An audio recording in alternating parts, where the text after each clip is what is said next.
The apology you rehearse before speaking isn't politeness. It's a quiet confession that you've been taught your presence is an inconvenience. Psychology calls it fawning, and it's the invisible exhaustion of abandoning yourself before anyone else can. Once you see the pattern, you'll understand why shrinking has never actually kept you safe. Your nervous system learned this pattern long before you had words for it. The second section explains the specific childhood mechanism that wired your brain to treat your own needs as a threat to connection. By the third section, you'll understand why every attempt to stop apologizing has felt like you're risking abandonment.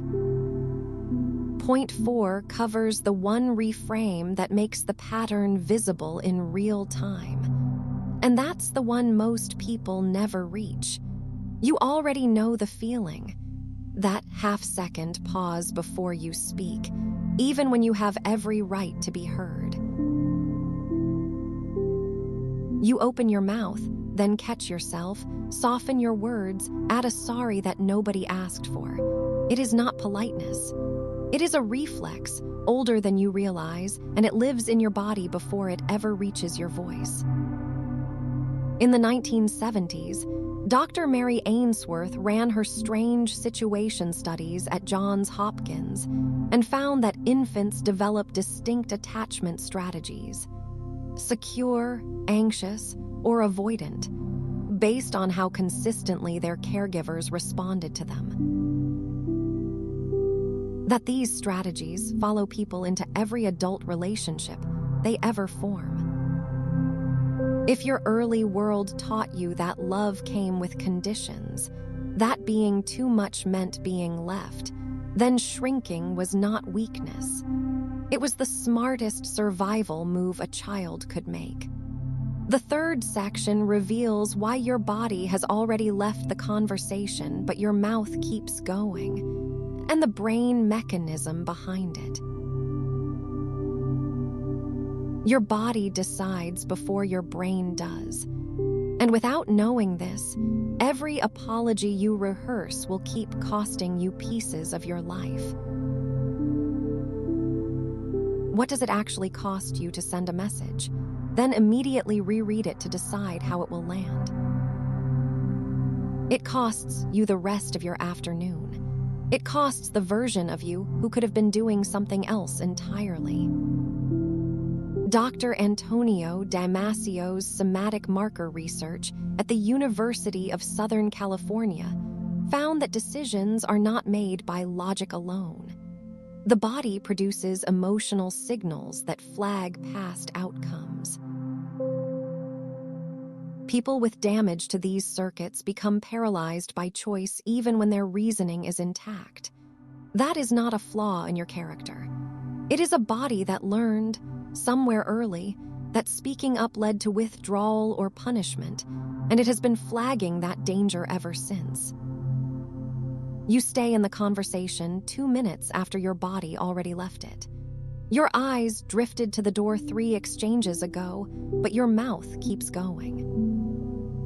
Not because you're rude. Actually, because leaving feels like a small violence you're not allowed to commit. Research from MIT's McGovern Institute shows that habitual behaviors get encoded in the basal ganglia as chunked sequences, which is why this feels less like a choice and more like a reflex you inherited without noticing. You learned early that taking up space came with a cost, so your nervous system built a workaround. Stay small. Stay apologetic, stay safe. And the worst part is how invisible it becomes. You don't even register it as a pattern until you're standing in the parking lot replaying every word you didn't say.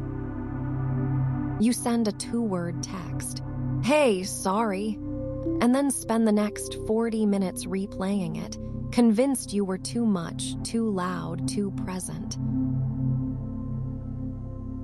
That loop isn't random. It's a survival strategy your nervous system built when love felt conditional. when taking up space meant risking rejection or punishment. Researchers at Kaiser Permanente tracked 17,000 participants and found that childhood stress accumulates silently, surfacing decades later in how we regulate emotion and navigate relationships, often without us ever connecting the dots. Your brain learned early that visibility carried a cost, so it built a reflex: apologize first, shrink before anyone else makes you. That hypervigilance around your own presence isn't a flaw. It's a pattern that once kept you safe. And safety patterns don't dissolve just because the danger is gone. But naming them is where the shift begins. Here's what most people get wrong. They think the apology is the problem. It's not. The apology is just the visible part. Underneath it, your nervous system is running an old script that says taking up space is dangerous. Research from Yale University across the 1990s and 2000s found that replaying an event mentally doesn't resolve it. It deepens distress because rumination circles the problem without ever moving toward action. So when you rehearse that apology before anyone has said a word, you're not being polite. You're rehearsing a survival strategy that was built for a room you're no longer in. What's still worth sitting with is whether the people around you actually need you smaller, or whether that story has been yours alone to carry.